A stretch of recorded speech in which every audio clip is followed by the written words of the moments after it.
अस्सलाम वालेकुम, मेरा नाम खादिम हुसैन है और आप देख रहे हैं स्किल स्टोर पाकिस्तान। और आज मैं आपके लिए लेके आया हूँ क्लास नंबर 3 फोटोशॉप की। और इसमें आज हम पढ़ेंगे मूव टूल के बारे में कि मूव टूल को हम कैसे यूज़ करते हैं। तो क्लास शुरू होने से पहले आप मेरे चैनल को लाइक करें, शेयर करें और सब्सक्राइब करें और बेल के आइकन को ज़रूर दबाएँ ताकि मेरी आने वाली हर वीडियो आप तक पहुँच सके। तो चलो स्टार्ट करते हैं। में भी दिखा रहा है कि ये मूव टूल किस तरह काम करता है। अगर मैंने इस पे क्लिक किया है तो ये मूव कर रहा है। ठीक है, मूव किस तरह करता है। अभी अगर मैं यहाँ से शेप ले लेता हूँ, ये शेप टूल जो है हम आगे जाके पढ़ेंगे, इसकी पूरी स्पेसिफिकेशंस हर चीज़ के बारे में पढ़ेंगे। लेकिन अभी सिर्फ मैं आपको मूव करने के लिए ये रेक्टेंगल जो है शेप इसको ले रहा हूँ स्क्वायर में। तो ये मैंने एक शेप बनाई है। ठीक है, कोई भी ऑब्जेक्ट हो, कोई भी काम हो जो आप आर्ट बोर्ड पे कर रहे हो, अगर उसको आपने मतलब मूव करना हो तो वो मूव टूल के ज़रिए आप उसको मूव कर सकते हैं। अब ये एक शेप है, मैं एक और शेप क्रिएट कर लेता हूँ यहाँ पे। ठीक है जी, अब यहाँ पे मैं एक शेप क्रिएट कर लेता हूँ। ये मेरे पास कुछ शेप्स हैं, ये मैंने क्रिएट कर ली। अब क्या है, ये मूव टूल है। इस मूव टूल के ज़रिए मैं अगर इनको मूव करना चाहता हूँ तो मैं इस पर क्लिक करूँगा और जहाँ पे मुझे रिक्वायरमेंट होगी मैं वहाँ पे इनको एडजस्ट कर सकता हूँ। ठीक है जी, तो ये देखें मैंने यहाँ पे इसको एडजस्ट कर दिया। अब टेक्स्ट है, सपोज करो मैं यहाँ से टेक्स्ट ले रहा हूँ। अभी हम मुझे टेक्स्ट पे टूल्स ये नंबर वाइज पढ़ेंगे, जैसे ये अभी मूव है, फिर सिलेक्शंस हैं, ये सारा हम इस तरह पढ़ेंगे। लेकिन अभी मैं सिर्फ मूव टूल के बारे में हम बात कर रहे हैं। तो ये टेक्स्ट है। ठीक है जी, अब इस टेक्स्ट को भी क्या करेंगे, हम मूव टूल के ज़रिए जहाँ भी हमें ज़रूरत होगी हम इसको मूव कर सकते हैं, यहाँ से, यहाँ से। ठीक है जी, तो इस तरह हम क्या है मूव टूल के ज़रिए काम कर सकते हैं। तो ये जो है मूव टूल हो गया। अभी तक जो है हमने मूव टूल तक जान लिया कि मूव टूल किस तरह काम करता है, इसके नीचे आर्ट बोर्ड किस तरह काम करता है, यानी कैनवस साइज, इसका आपको आइडिया हो गया और रेजोल्यूशन का भी आपको आइडिया हो गया। आप अगर कंट्रोल प्रेस करेंगे, प्लस करेंगे, तो वो आपको जूम बताएगा कितना, 200 होगा, 300 होगा, 400, मतलब जितना भी आप जूम करेंगे कंट्रोल प्लस के साथ वो आपको परसेंटेज बताता रहेगा। और अगर आप मैनेज करेंगे तो कंट्रोल मैनेज के साथ भी वो इसकी रेजोल्यूशन आर्ट बोर्ड की बताता रहेगा।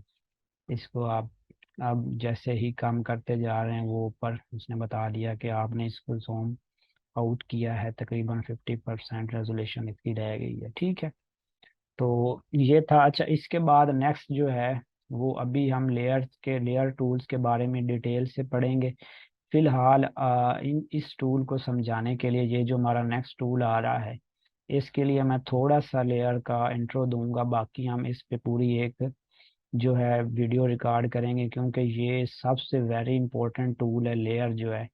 तो लेयर टूल के बारे में, तो ये मार्की टूल जो सिलेक्शंस हैं, ये टूल पढ़ाने से पहले मैं आपको लेयर्स के बारे में ज़रूर बताऊंगा, वो वेरी इंपॉर्टेंट है। तो अभी हम सिलेक्शंस पे जाने से पहले इस टूल पे हमें लेयर्स, तो यहाँ पे अगर आप देखें तो आपको लेयर्स नज़र आ रही हैं। ठीक है जी, ये लेयर्स क्या होती हैं, जैसे कि हम पेपर्स पे काम कर रहे होते हैं, हमारे पास कुछ पेपर्स होते हैं, हम ऊपर नीचे करके जो हमें रिक्वायर होता है उसको ऊपर कर देते हैं, जो नहीं होता उसको नीचे कर देते हैं। जब हम स्टडी कर रहे होते हैं तो हमारे पास पेपर्स होते हैं, तो ये प्लास्टिक पेपर हैं, ट्रांसपेरेंट पेपर है, यानी इनके इसके दोनों साइडों पे हम देख सकते हैं। ठीक है, तो ये बहुत ज़्यादा ज़रूरी है, इसके अलावा आप काम नहीं कर सकते। आप कोई भी स्टेप जो है फोटोशॉप में, यहाँ पे अगर आप कुछ भी काम कर रहे हैं तो वो आपका लेयर की सूरत में रिकॉर्ड हो रहा होता है यहाँ पे। अभी जैसे मैं इसको ख़त्म करता हूँ,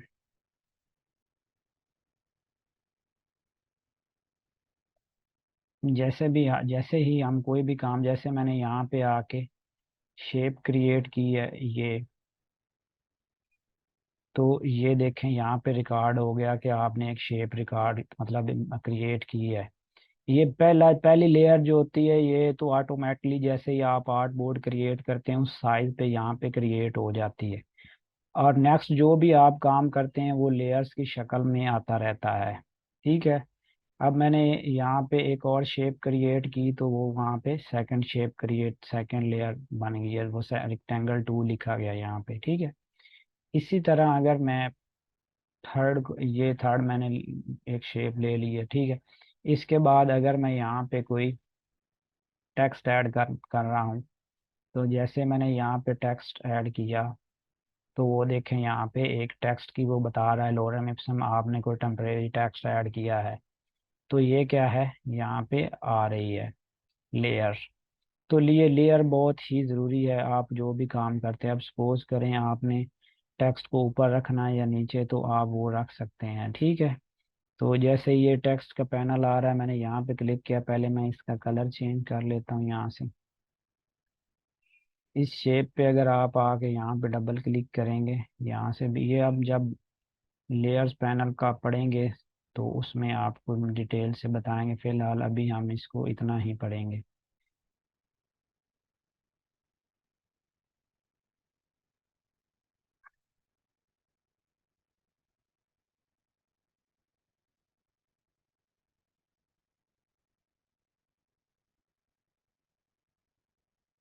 तो ये कलर आप इस तरह इसका वो लेयर पे जाके डबल क्लिक करें साइड पे यहाँ पे, तो आप जो भी कलर चेंज करना चाह रहे हैं वो आप यहाँ से कलर चेंज कर सकते हैं। ठीक है जी।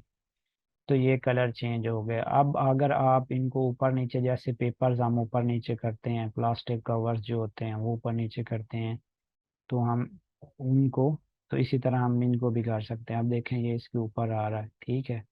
और मैं अब अगर इसको नीचे करना चाह रहा हूँ तो मैं इस लेयर को पकड़ के ऊपर ले आऊंगा तो वो देखें नीचे हो गई है। ठीक है। इसी तरह अगर मैं इसको इसके ऊपर करना चाह रहा हूँ, ये देखें अभी नीचे आ रही है, इसको मैं यहाँ से मूव करके ऊपर करूँगा तो ये उसके ऊपर आ जाएगी। यानी लेयर्स को आप इस तरह मूव करके ऊपर नीचे काम कर सकते हैं।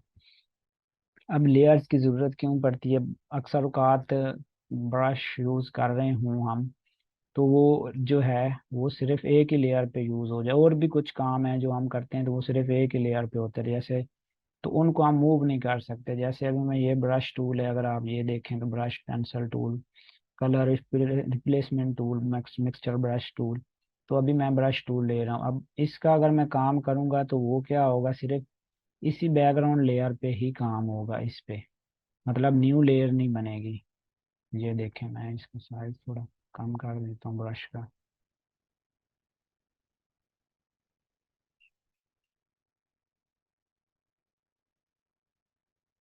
तो आप जो भी काम कर रहे होते हैं, अब ये है तो मैं अगर इसको मूव करना चाहूँगा, अब जैसे ही मैं मूव टूल पे जाके टूल को रिफ्रेश करूँगा तो अब जो है ये मूव नहीं होगा। ये देखें मूव नहीं हो रहा, हो भी नहीं, क्योंकि ये इस लेयर पे हम कोई भी काम कर रहे हैं तो वो इस लेयर पे होगा। तो अब ये मूव नहीं होगा, आप जो मर्जी कर लें, क्योंकि ये इस लेयर पे आया हुआ तो ये मूव नहीं होगा। तो इसके लिए हम क्या करेंगे, जब भी हम काम करते हैं तो हम जो है,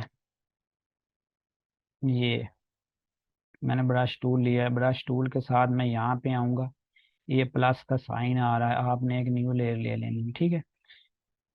जैसे मैं यहाँ पे क्लिक करूँगा, ये एक न्यू लेयर, एक न्यू देखें ट्रांसपेरेंट पेपर है, यानी कि इसके दोनों साइडों पे नज़र आता है। अभी अगर मैं इसको ऑफ करता हूँ तो ये देखे जो मैंने न्यू लेयर ली है वो ट्रांसपेरेंट है, मतलब कि इन इसके दोनों साइडों पे हम देख सकते हैं। ठीक है।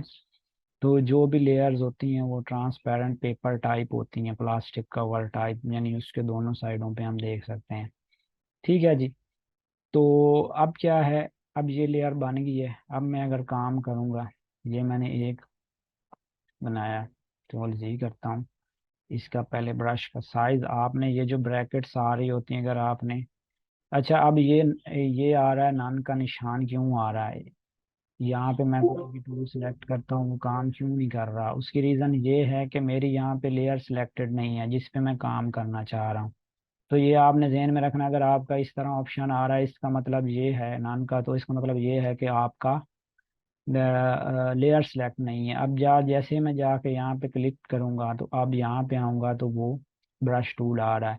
अब अगर आप देखें ये जो आपका कीबोर्ड है इसमें जो पी का लेटर है उसके साथ दो ब्रैकेट्स हैं, ये क्या है, ये आपका ब्रश टूल और काफ़ी टूल जो हैं उनका ये जो कर्सर साइज है, आपने काम जो ज़्यादा करना है तो वो आप यहाँ से कर सकते हैं। जैसे ही मैं ये जो लेफ्ट ब्रैकेट है पी के साथ इसको करूँगा तो ये छोटा होता जाएगा, अगर इस ब्रैकेट के साथ जो राइट ब्रैकेट अगर उसको करूँगा तो ये साइज बड़ा होता जाएगा। तो आपने ये भी ज़हन में रखना है, ठीक है जी। तो अभी मैंने काम किया, ये देखें मैंने एक यहाँ पे लेयर बनाई है, ठीक है।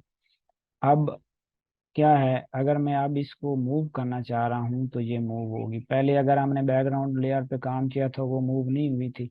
अब आप इसको उठा के जहाँ मर्जी रखना चाहें आप रख सकते हैं। अब अगर मैं नेक्स्ट कोई और काम करना चाह रहा हूँ ब्रश टूल के जरिए तो मैं फिर एक यहाँ से न्यू लेयर लूँगा, ठीक है। अब अगर मैं यहाँ पे क्रिएट करूँगा, ठीक है जी, तो ये क्रिएट हो गई है। अब यहाँ पे,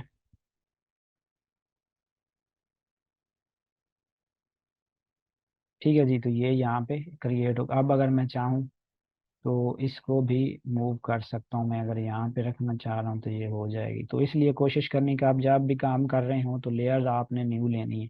अगर एक ही लेयर पे काम करेंगे या कलर करेंगे तो वो फिर आप मूव नहीं कर सकेंगे। अगर क्लाइंट कहता है कि मुझे ये कलर यहाँ पे नहीं यहाँ पे चाहिए तो फिर आपके लिए बड़ा प्रॉब्लम होगी, फिर आपको सारा काम दोबारा से करना पड़ेगा।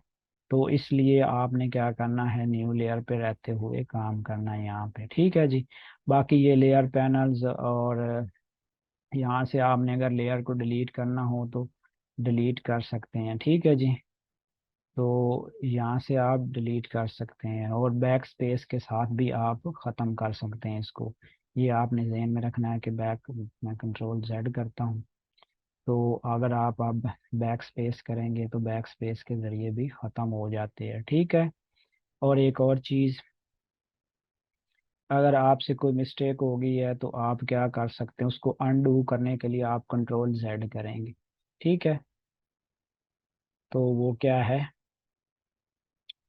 आप ख़त्म हो गया। अगर आप रीडू करना चाह रहे हैं तो कंट्रोल शिफ्ट जेड करेंगे, कंट्रोल शिफ्ट जेड से आपके वो जो आप हैं, आप थोड़ा सा ज़्यादा आपने अनडू कर दिया, आप रीडू करना चाह रहे हैं तो आप कंट्रोल शिफ्ट जेड से रीडू कर सकते हैं, ठीक है जी। ये आपने कमांड्स जो हैं अपने जहन में रखनी है। तो ये अभी इतना ही लेयर्स का बताऊंगा क्योंकि आप स्टार्टिंग में हैं और इन टूल्स पे काम कर रहे हैं, तो इसके लिए मैं आपको सिर्फ इतना ही बताऊंगा, ठीक है जी।